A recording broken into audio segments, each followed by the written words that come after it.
कट्टर RCB समर्थक bro. इसालानू cup नामदो मी आणि जॉस भाऊ दोघं पण होते. दोघं पण नल्ले. वैभव सूर्यवंशी काय खेळलाय. 50 का 60 लाख रुपये न्याला. जर RCB हरली असते ना तर भाई यावाला झोपलो असतो. तिथे आहे ना घरात टांगा पलटी घोडे फरार. विराट भाऊनी 17 वर्ष मेहनत केली तेव्हा कुठे ते त्यांना ट्रॉफी भेटले. बॉलर आमच्या RCBचे असे खेळत होते जसे का ते ऑस्ट्रेलियाचे बॉलर कसे आहेत ते तिकडच्या आधीचे.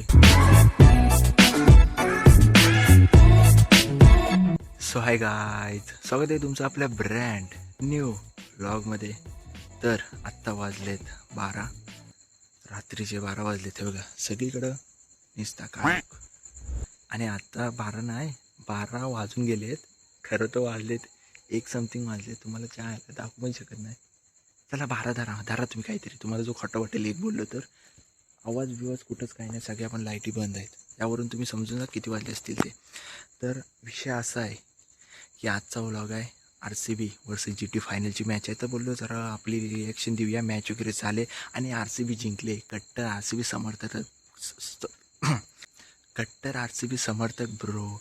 कायम एकनिष्ठ 17 वर्ष आम्ही वाट बघितलेली एका ट्रॉफीसाठी. गेल्या वर्षी मारलेली 2025ला तेव्हा विराट भाऊ आमचे रडले. यावेळी मारलेली 2026ला तेव्हा घंटा कोण रडला नाही. कारण की आता आम्हाला सवय झाली. आता सलग आम्ही टपाटप मारत जाणार ब्रो. आणि मुंबई आणि चेन्नईचं रेकॉर्ड तोडणार. समजलं. तर बाहेर आणणार होतो पण ऐनवेळी कॅन्सल झालं काही गोष्टीमुळे. नाही तर इथं आहे ना निसता फाट. तर भाई खेळलेत एक नंबर. तो सगळी चांगली खेळली. विराट भाऊ आणि आहे ना मी आहे ना पवन माझा मित्र आहे ना त्याला बोललो होतो जॉस हेजलवूड आहे ना 2 विकेट घेणार आणि विराट कोहली नॉट आउट 100% घेणार. खोटं वाटते ना. पवन भगडे कोळकवाडीतला मित्र आहे त्याला विचारा. तर भाई तो ITतला माझा मित्र हाय. आणि त्याला मी आधी बोललो होतो. त्याला चॅलेंज दिला होता आणि RCB जिंकणार भाई. 1 साईड कोलणार 11 आणि रजत पट्टीदार काय बोलला होता नंतर इसालानू कप नामदो असा काहीतरी. इसालानू कप नामदो कडक. तर विराट भाऊ काय खेळले यार कडक. नॉट आऊट म्हणजे भाई इज्जत. तर सलग 2 नाद इथं आहे ना आपल्या भूमीन आणि हेजलवूडने जेव्हा त्यांची जोडी तोडली ना साई सुदर्शन आणि गिलची तिथंच मॅच संपली होती. पहिली गोष्ट म्हणजे त्या दोघं आहे ना किंग खेळतात. त्यांची जोडी लवकरात लवकर आम्हाला तोडायचीच होती. आम्हाला काय माहीत नाही. त्यांची जोडी म्हणजे भाई बेकार खेळतात. ते जर शेवटपर्यंत थांबले ना म्हणजे 5-6 ओव्हरपर्यंत त्यांची जर जोडी टिकली तर ते 200+ स्कोअर इझी नेणार असं त्यांची गोष्ट आहे. पण त्यांच्यासमोर आपले कट्टर भूमी आणि जॉस भाऊ दोघं पण होते. दोघं पण नल्ले वंद्र कडकमध्ये. तर नाथ आयला भाई RCB एवढा खुश आहे ना भाई. मी आहे तर मी तुम्हाला इथं जमनीव दिसून असेल पण मी जमनीव नाही भाई. मी इथं हवेत नुसता असा उडतोय. परी हुमे आवाज जास्त आहे जरा समजून आवाज जरा कमी करायला पाहिजे. नाही तर सगळे येऊन मला उडवतील. तर कडक RCB मी काय करणार होतो माहिती आहे का. मी आहे ना परफेक्ट असा नव्हतो व्लॉग बनवणार. म्हणजे मी TV बघताना व्लॉग बनवणार होतो. पण विषय काय झाला माहिती आहे का. नंतर मी जरा सर्च केलं. जर का मी ती फुटेज टाकली असते ना तर मला हे पडली असते कॉपीराईट पडली असते आणि ती सगळी माझ्या आपल्या चॅनलची वाट लागली असती.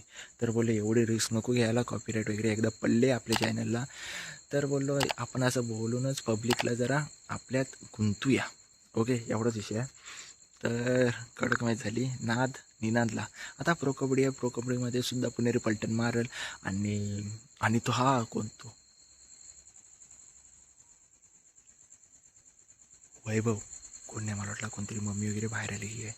आणि तो वैभव सूर्यवंशी काय खेळला आहे कडक मजबूत खेळला. त्यांनी भाई 50 का 60 लाख रुपये न्याला. 5 ते 6 त्याला अवॉर्ड भेटलेत. 15 वर्षाचा पोरगा ना स्वतःच्या जीवावर घर बांधला. आणि आम्ही इथं अजून मरतोय. असू दे त्याची पण सुरुवात लवकर नाही त्याची पण. त्यांनी त्यामागे खूप कष्ट केले आणि ते कष्ट सगळ्यांना दिसत नाही. ते त्यालाच माहीत असतं आणि त्याच्या घरातल्यांना माहीत असतं. तर आधी घासावी लागते. मोठं होण्यासाठी आधी खूप घासावी लागते. तर त्याने आधी घासल्याने आता आपली घासायचे दिवस आहेत. आपण पण घासूया. बघूया किती घासायला लागते ते. जेवढा लेट होईल तेवढी गोष्ट चांगली आहे. कारण की लवकर सक्सेस येतं ना त्याला सक्सेस नाही बोलत. आणि लवकर सक्सेस आलेलंसुद्धा जास्त वेळ टिकत नाही एवढं लक्षात ठेवा. तर जेवढं लेट येईल ना सक्सेस तेवढंच चांगलं आहे. तर एवढंच गोष्ट आहे. तर बघूया आता आपले RCB कट्टर. आता पुढच्या वर्षी पण RCB जोच तर विराट भाऊ आहे, त्यांनी विराट भाऊ गेला आपले पाटीदार आहेत, तोपर्यंत RCB वंदरे 11 वंद्र इसालानू कप नामदू ब्रो. तर कडक मॅच झाली. तर तुम्हाला मॅच कशी वाटली ते तुम्ही कमेंटमध्ये सांगा, आणि तुम्ही कुणाला सपोर्ट करत होता ते सुद्धा कमेंटमध्ये सांगा. आय नो जास्त मिनटाचा व्लॉग नाही झाला आहे, पण जरा समजून घ्या, काही कारणास्तव आपल्या चॅनलला जास्त व्लॉग येत नसतील तर बोललो आपण मोबाईल काढूया आणि व्लॉग बनवूया, normal vlog. RCB versus GT यांची रिॲक्शन व्लॉग. कडक मॅच झाल्या, कडक. जर RCB हारली असते ना तर भाई यावाला झोपलो असतो तिथं आहे ना घरात, टांगा पलटी घोडे फरार. इथं मी दिसलो पण नसतो, मी आहे ना इथं असतो कुठं ते आपल्या स्वर्गात असतो, स्वर्गात. आता इथं मी दिसतोय ना, ते तुमची म्हणजे तुमचा भाऊ म्हणजे भाई नादच. मी म्हणजे फिक्सच होतो, सायराज आहे ना सायराट, त्याची GT आहे, तो मला चॅलेंज दिला म्हणून तू GT मारणार, वन साईड मारणार, बोललो नाही. RCB मारणार आणि ती पण तुम्हाला कॉलणार ब्रो, कॉलणार. मला वाईट वाटतंय फक्त गिलसाठी, कारण की लई भाऊ मेहनत करतोय पण ट्रॉफी भेटत नाही. असू दे, आम्ही पण 17 वर्ष, विराट भाऊने 17 वर्ष मेहनत केली आणि तेव्हा कुठे ते त्यांना ट्रॉफी भेटले, तेव्हा त्यांना अश्रू अनावर नाही झाले.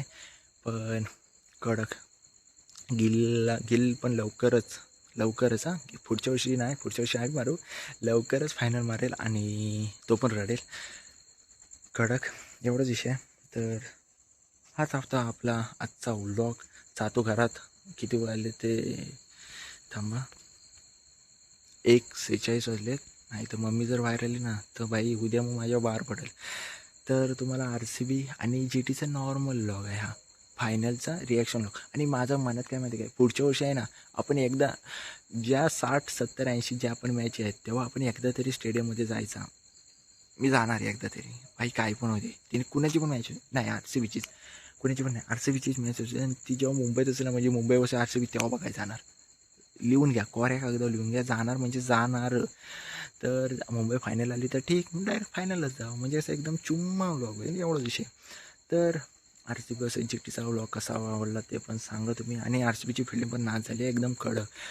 आणि बॉलर आमच्या RCBचे हास्य खेळत होते, जसे का ते ऑस्ट्रेलियाचे बॉलर कसे आहेत, ते तिकडच्या आधीचे कमीज, हेझलवूड, स्टार्क, ते कसे खेळत होते त्या टाईपमध्ये आमचे आज बॉलर खेळत होते. आज म्हणजे ह्या सीझनमध्ये कडकमध्ये तर काय दहशत तर होतीच RCBच्या बॉलरची. आणि बॅट्समनची तर काय नादच, त्यांचा काही विषयच नाही. व्यंकटेश अय्यरनी पण मस्त सुरुवात केला.